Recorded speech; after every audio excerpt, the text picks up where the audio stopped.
Pare, may sasabihin ako sa'yo. May sasabihin ako sa'yo. Oh, putang ng ano yan? Bunga nga yan. Ano yan, inidoro? Parang hindi ka ano ah. Magmumug ka pag may time.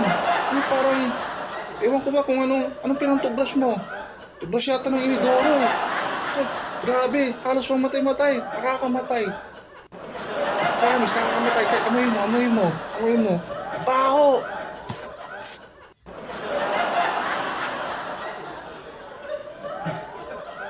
Oh my god.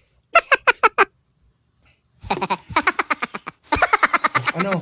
Amoy mo. Ano yan? Alas, isang taong kaya tang hindi nagtutubrush eh. Ano? Pag ano pare, mag-toothbrush ka din. 3 times a day. Kaya nga meron tayong 3 times a day para mag-toothbrush. Hindi yung, tingnan mo, ang forma-forma mo. May dating ka. O, gwapo ka, may tsura ka pa naman. Pero, yung amoy ng bunga mo, pre, halos nakakamatay. Promise. Kaya ka iniwan ng jowa mo eh. Kasi, siguro, hindi na makatiis sa amoy ng bunga mo, kaya iniwan ka niya. Ano yan, binaliktad na. Diyan na yung ang patutan mo, diyan na yung lumalabas ng dumi. Tapos yung bunganga mo, diyan sa baba. Ayan, tubras ka pare. Pati kahit Zonrox yata, hindi nakakayanin eh. Pati yung mouthwash, hindi nakakayanin ng gamutin ng tao ng bunganga mo. Grabe ka pare. Tingnan mo yung sarili mo. Porno-porno mo. O, naka-Spanish ka. O, ganda ng damit mo. O, puro ka. Aso ba? Ay nako.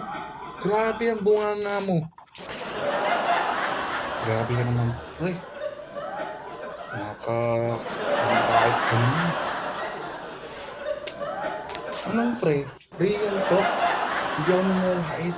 Totoo, katotohanan. Ang baho ng bunganga mo. Ang baho ng pre.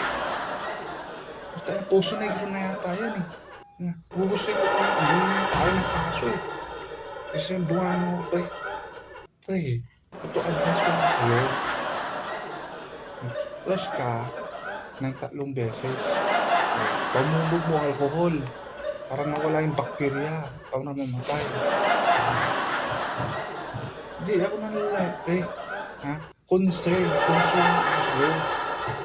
Kasi yung bunganga mo, ewan ko kung anong klase mo ang patutan na yata yan. Eh, seryoso mo pre. Baka ako, iwan din kita sa ere. Hindi ako makatiis sa'yo eh. Eh, naku pare. Tapos ka, minsan. Ano ito? Natural kaibigan kita. Tapos gaganyan ito.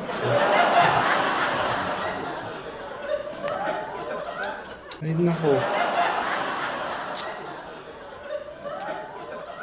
O, Aber, ano sasabihin mo? Ano sasabihin mo sa akin? Ano sasabihin? Wala!